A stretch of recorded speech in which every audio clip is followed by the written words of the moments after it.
Hey, what's up, cats and kittens? And shout out to all my Cerebralites. It's me, the Cerebral Diva, and I'm back with a daily dose. Today we're going to talk about a couple of things: The View, Donald Trump, and Evelyn Harris. And I think that's about it.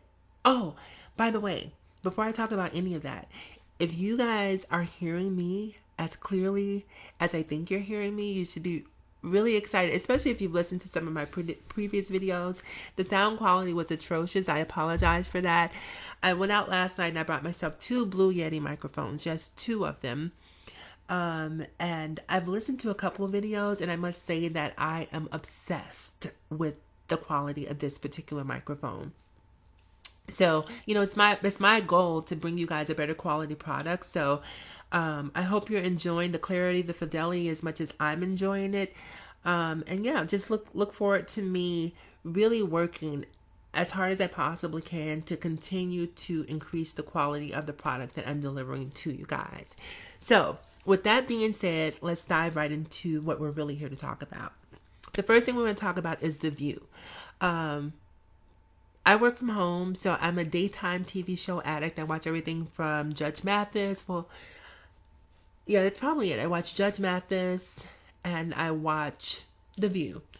And on Fridays, The View is a little tough for me to watch only because Whoopi isn't there, and I love Whoopi so much, even though I don't agree with her positions all of the time. I typically am in agreement with her, usually in about the 85 to 90 percentile range.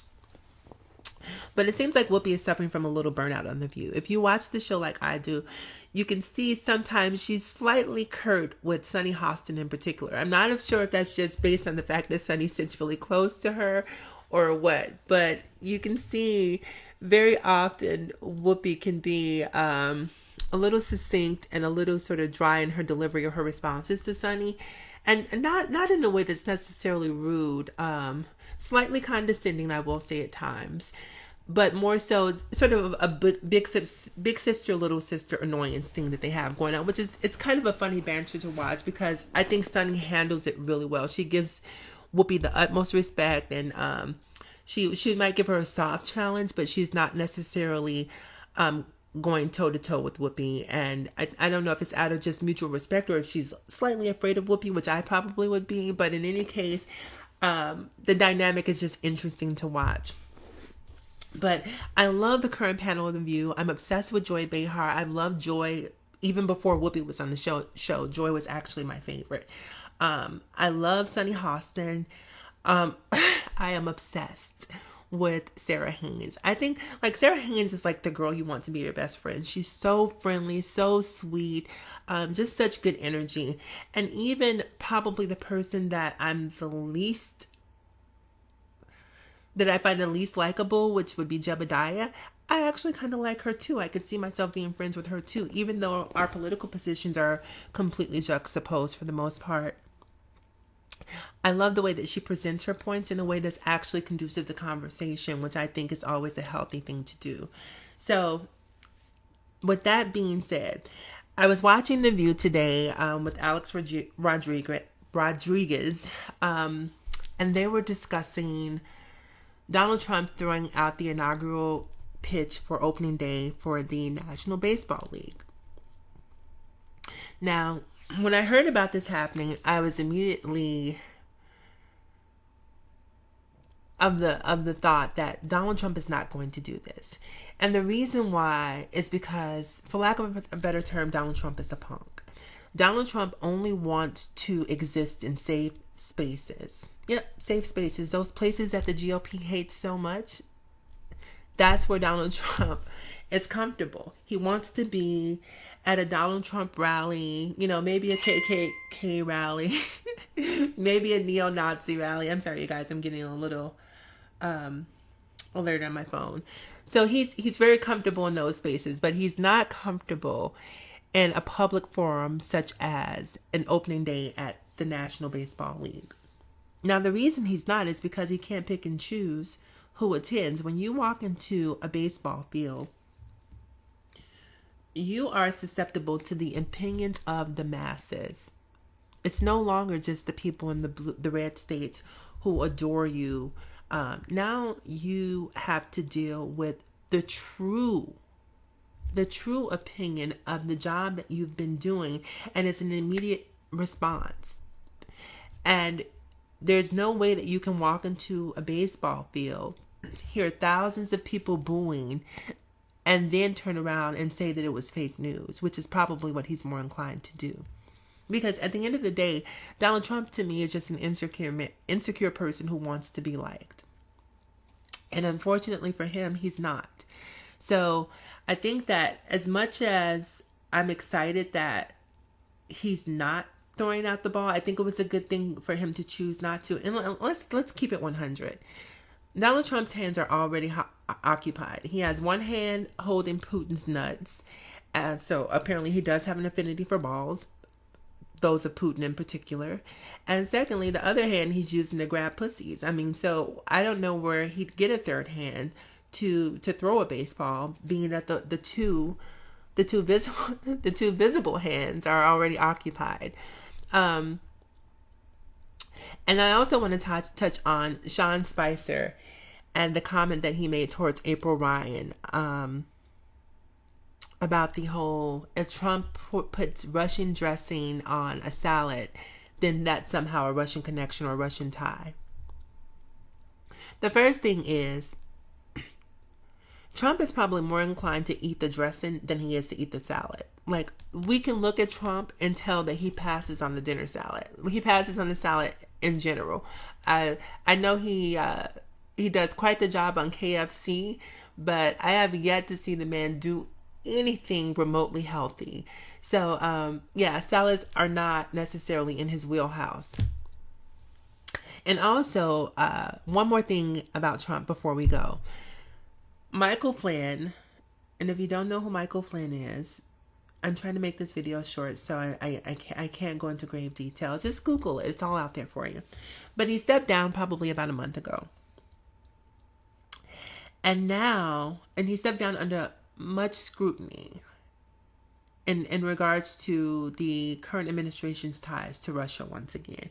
Now, if you're a Trump supporter and you are completely in denial about there being some connection between this administration and Russia,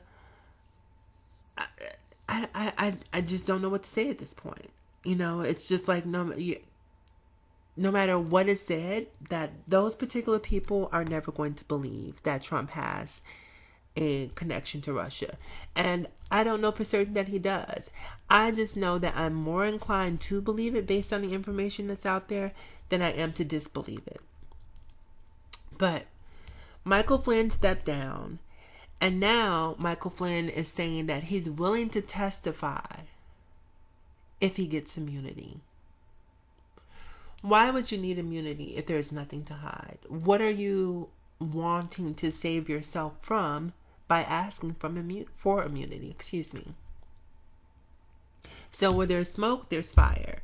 And this Russia thing is about to blow up in a major way any day now.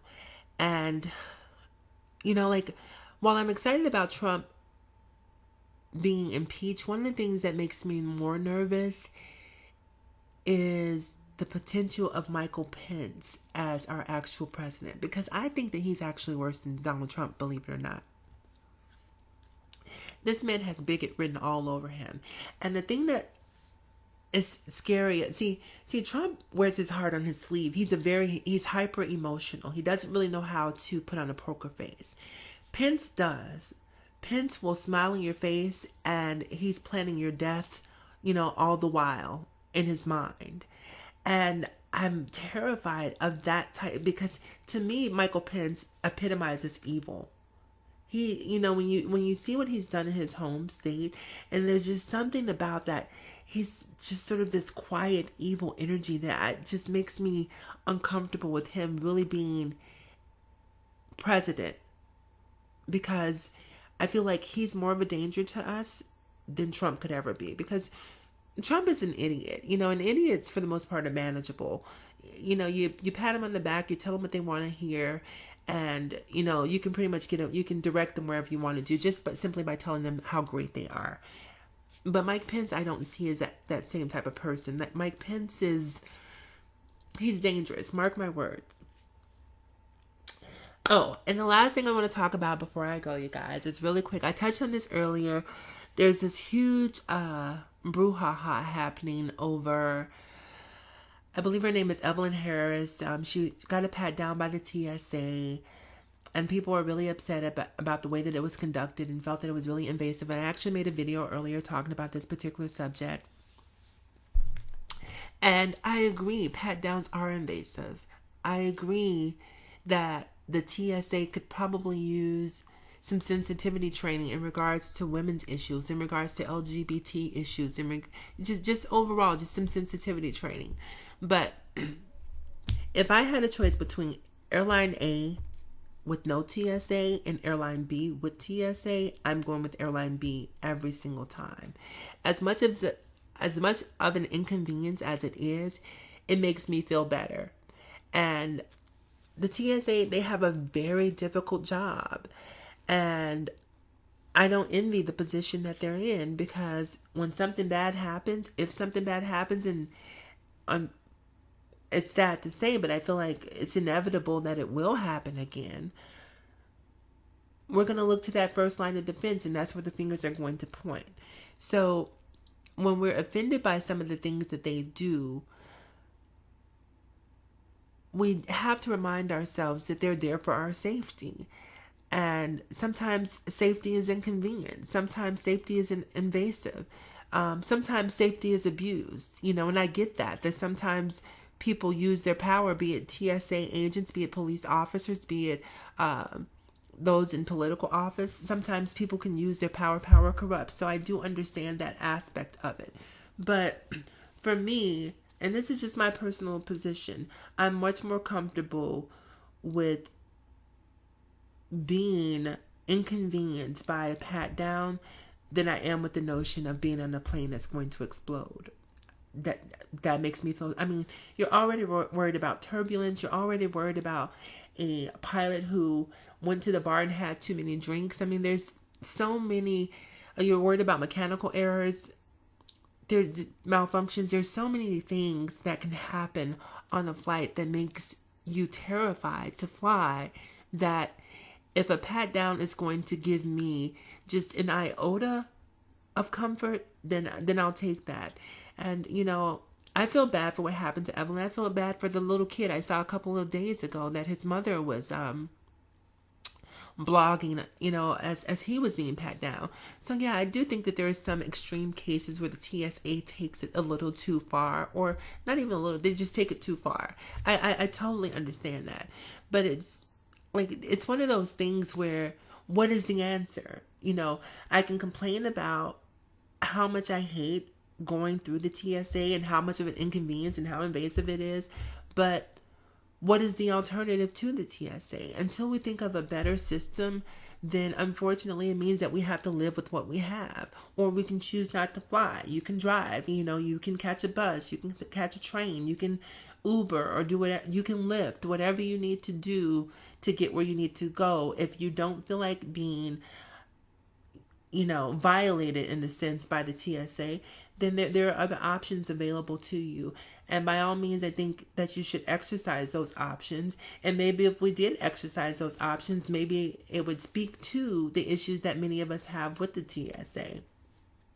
So that's pretty much it for now, you guys. As always, in closing, remember to live better, love harder, think smarter, have a fantastic weekend. And yeah, that's about it. I'll talk to you guys soon. Bye-bye.